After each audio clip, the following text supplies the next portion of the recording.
I am Lou Ann Hammond, drivingthenation.com. I am here with Jeff Klei, the president of Continental North America. Good morning. Good morning, Lou Ann. Great to see you here at the auto show as always. You know, on the way in, it took 2 hours for some people to get here.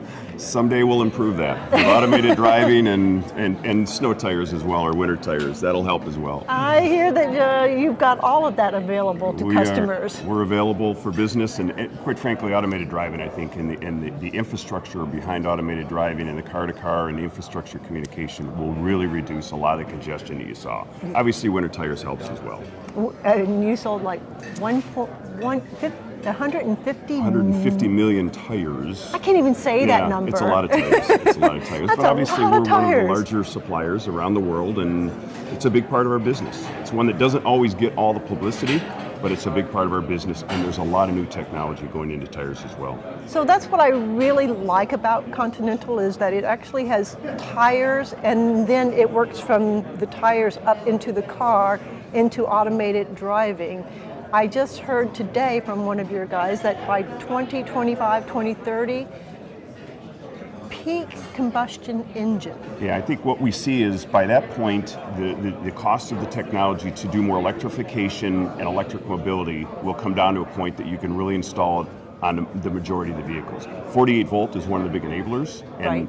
The nice thing about 48 volt is the huge benefit for fuel economy. We're seeing about a 21% reduction in fuel consumption with some of our initial applications of 48 volt in real world driving situations in our first introduction. Beyond that, of course, the cost of the batteries, the cost of the cells, and the cost of electrification will come down, and that's when we start to see in the 2025, 2030, really we're going to see electrification even take off, and that's why we see the peak in pure internal combustion. Which is why you have that website, 2025ad.com. That's right. I got it in there for you. It all fits, thank you. A lot of your decisions are based on safety, and I know that as far as I can remember, Continental is the first one that really used the phrase Vision Zero. Vision Zero applies to the safety element, with Vision Zero meaning, first of all, zero fatalities. Right. 1.2 million people on the roads around the world die every year. And then more of them are in an accident. And exactly, four or so million people get injured. And so it's a huge, first of all, it's not only objective, it's an obligation of us as an industry to reduce that. So it's zero fatalities, then it's zero injuries, and then ultimately zero accidents. So from the safety side, Vision Zero. Vision Zero also applies to the powertrain.